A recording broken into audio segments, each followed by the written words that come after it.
Welcome back to another video.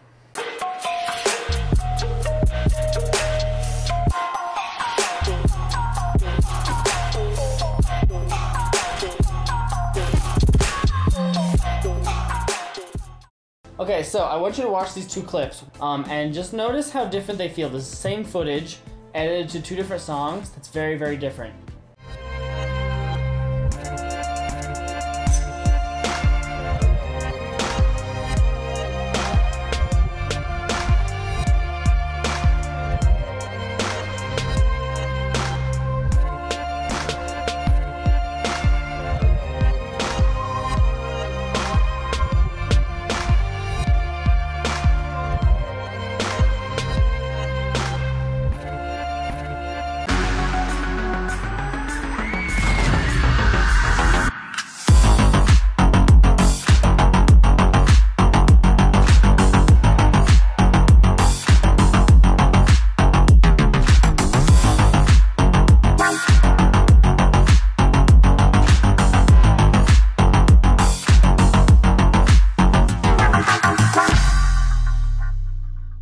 Hey Siri. Stopping everywhere. So, if you'll notice, obviously those are very, very, very different feeling. A while back I was in LA with one of my friends and I was editing a little bit from the video that I did and I was really struggling to come here, whoa! The steam, I was struggling to like really get inspired for the video because I couldn't find the right song. I ended up using a song that I couldn't even, I can't monetize because I couldn't edit without a song that I was excited about. Even just your mood, your personal mood, like for me music is very, very emotional, and so I rarely listen to sad music because like I get sad, like straight up. And so I'm like, don't listen to sad music, no. Paying attention to that, not only, like you know how much that affects, you know, your personal being, so how much more does that make a whole nother like cameo in your videos to be played with and to convey whatever feeling it is you're trying to get across. With this video that I edited, I really love the one that's like, you know, kind of like heavy and like just like crazy. The other one is just for a different market. It's just for a different type of people. And I thought that would be something to kind of encourage you guys to really pay attention to, because I've noticed that when I edit to a song that's very like, that I'm not into, I just struggle with the edit. And when I'm editing to a song that I'm like super about, you can feel the song. You can feel it, like you can almost see what's happening in the video just by hearing the song, because it gives you something to edit with, or you can feel this pacing of like this part in my LA video where it's like, you can feel the music like dun dun dun, and I can feel it like you can feel it swing like, I don't know what it is. Once you can like lock in on that with a song, then you will be able to edit so much better. Once you're like, and this is for if you're doing like travel film or like, you know, that kind of editing that requires a song almost as a foreground element.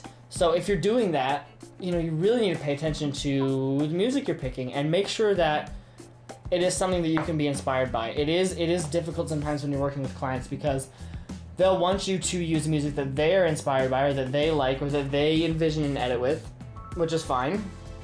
But you have to take into account that you're gonna have to find a way to understand that song and dig into it, and sometimes it's not a well-produced song. Sometimes it's, you know, just not a good song in the first place, to you anyways.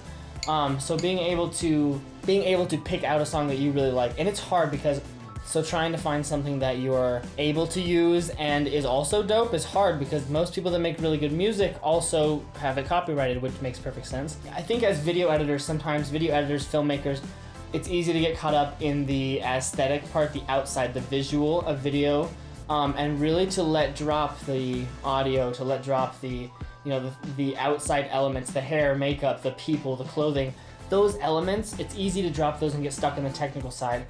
But to really make something that you love and that honestly is probably the best thing you can make, you need to truly be inspired by that. And make sure, if you can, get inspired by every element involved. That's such a big part. But this is a project I did for a client, and I after editing both of these versions for them, I was like, okay, this is interesting, and maybe something I should share with you guys that you guys can, you know, kind of get some value from, is that, like, I forgot what I was talking about. So when I'm doing jobs, I'm doing weddings, when I'm doing portrait work, any of that kind of thing, I love to be able to be involved in all the process with my clients, even if that's outfits, picking their outfits, picking the location, combining all those things. And it's for two reasons. One, to make sure that they get a good product, but two, if I can really get inspired about the project, then I know just the work is gonna be like so much better, even if that's through a venue. Recently I shot in this venue, dope venue, amazing. And since I could be a part of that and really give my 2 cents on the project, it helps me be inspired about the work that I have to do. And from there, it's just history. There's no question, there's no awkwardness, because you're like, you can't fake inspiration. I can't. I don't know if some people can. But when someone's really passionate about something, you can almost tell. You see it probably in your friends when their eyes light up about whatever it is they're talking about. You know when they found their thing. Like, even if it's something freaking weird, like washing dishes, I don't know, it's probably somebody into that. I don't know if that's the thing. When somebody finds that thing in their eye that like makes them, I wouldn't say happy, but they're just passionate about it. Man, give yourself that as a filmmaker. And if you're not finding it in film, bro, quit film, man. Quit photography, quit all of it until you find that thing that makes you feel like, you know, I don't even know how to describe it. I don't know what to call it, but whatever that thing is, find that and find a way. If you can find a way to monetize that thing that gives you that like special little like thingy in your eye, I think you made it. Honestly, it doesn't matter the money. Like, if you can survive off of it, spicy items, if you can do that. So, all that to say, stay passionate, my friends. Stay passionate, my friends. Also, if you do want to hire me, I do work. I work all over. I work in out of the country. I shoot weddings out of the country. I shoot